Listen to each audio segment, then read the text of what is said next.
we could at the moment call it kind of mimicry of mental events. It's not, probably isn't conscious, but it seems to me not unlikely that in the distant future we shall have man-made computers which are conscious in the same sense as you and I are conscious. And if that happens, that we presumably would have the solution on our hands. So you believe the more we know about the brain as well, the more we may understand about human consciousness. Of course, yes. To the phones to Jeff in St. Cloud. Hi, Jeff. Hi there, how are you? I'm good. Your question for Richard Dawkins. Well, first of all, I just want to say to Dr. Dawkins that I appreciate your seeking truth and how important that is for all of us to do that. My question basically is that in a book I recently read, it's called The Case for a Creator by Lee Strobel.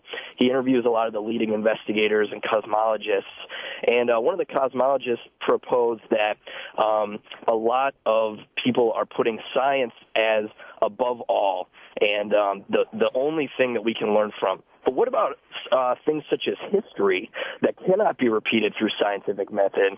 And a lot of Christians, like myself, who do believe in the resurrection, the virgin birth, things like that, are basing our beliefs on historical evidence, not just on science. And how do those relate for you? Well, I think you've raised the question of history, the fact that things only happen once, and so in a sense it's not like science. Historical events, particular events like the Battle of Hastings, just happened once, and we have to rely upon documentary evidence for them. In the case of the resurrection, the historical evidence is extraordinarily poor, and so, I mean, if the historical evidence were good, of course it would be another matter.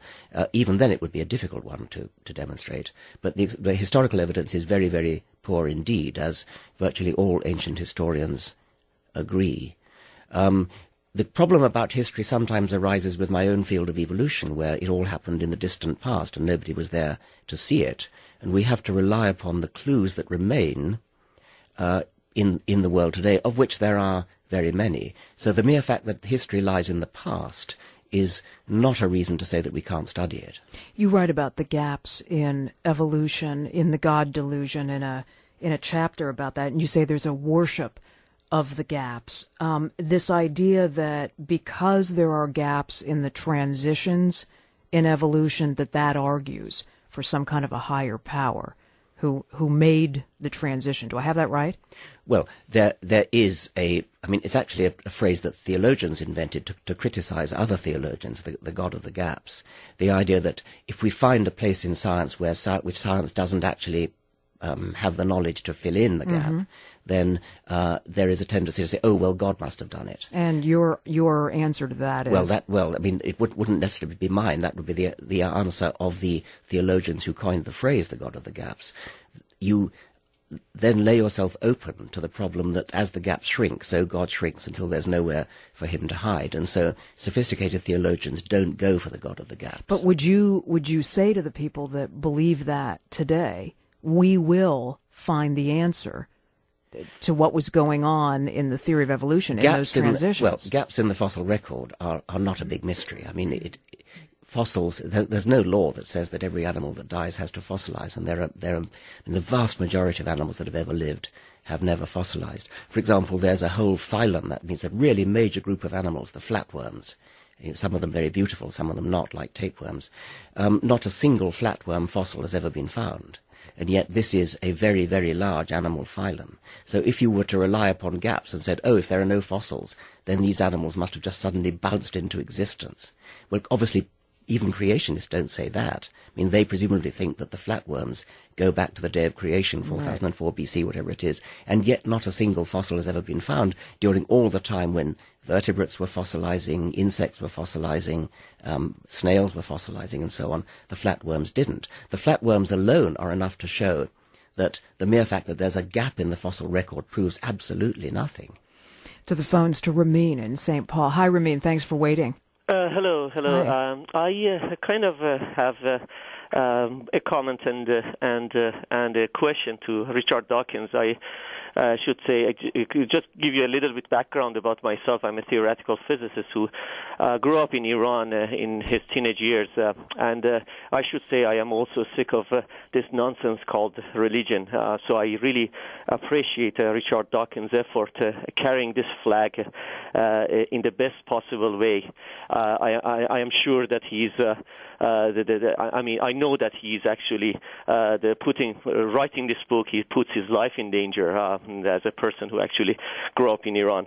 But my question to Richard Dawkins is that is saying atheist is kind of saying I know God doesn't exist, and is this seems to be as arrogant as the religious people who says I know God exists. So it's kind of goes against this scientific mentality that you have to You've heard always the accusation. question. Yes. Ramin, thank you. You've heard the accusation. Thank you, yes. First, I'm delighted to hear those sentiments expressed from somebody from Iran. It needs a lot more courage to say them in Iran than it does here. Now, the point about being certain, about allegedly being certain that there is no God, I am not certain that there is no God. In the God delusion, I constructed a 7-point scale from 1, which is somebody who absolutely knows there is a God, up to 7, somebody who absolutely knows that there is not a God. And I think I described myself as a 6.5. So You're covering all bases. Yeah. You realize that? No, because the gentleman is absolutely right that no scientist should say categorically there is no anything. I mean, in the same way you can't say there are no fairies. You can't say there's no pink unicorn in the room. You mustn't say that because you have to doubt everything, be skeptical, be open to evidence.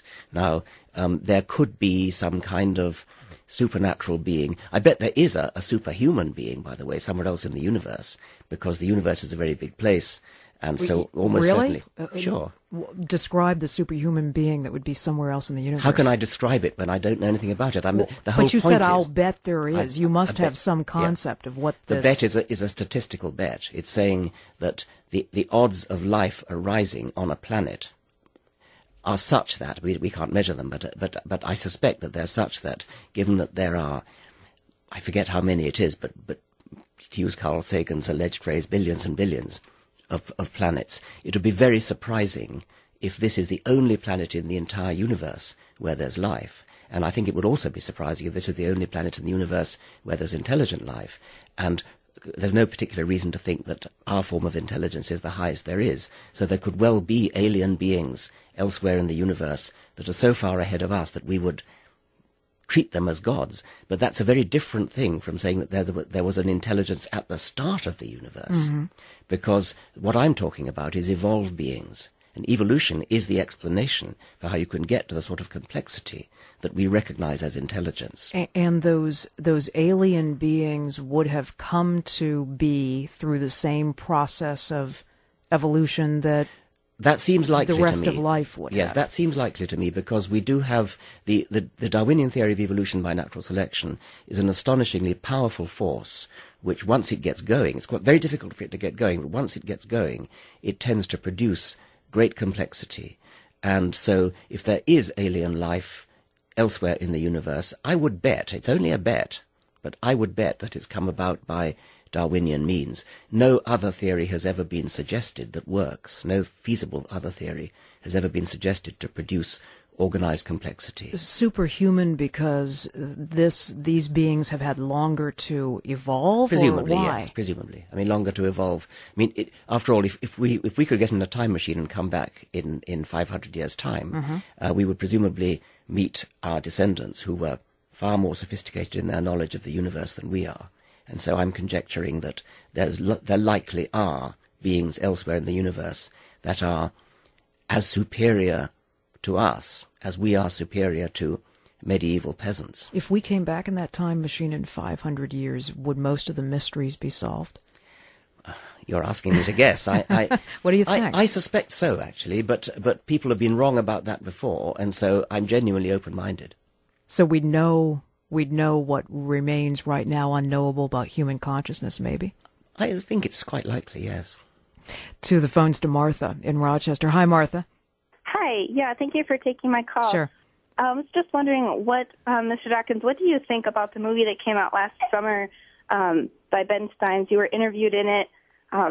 Expelled. What did you think about that? And if you ever saw the movie in its entirety? Yes, I have seen it. I actually saw it in Minneapolis, and it was rather a funny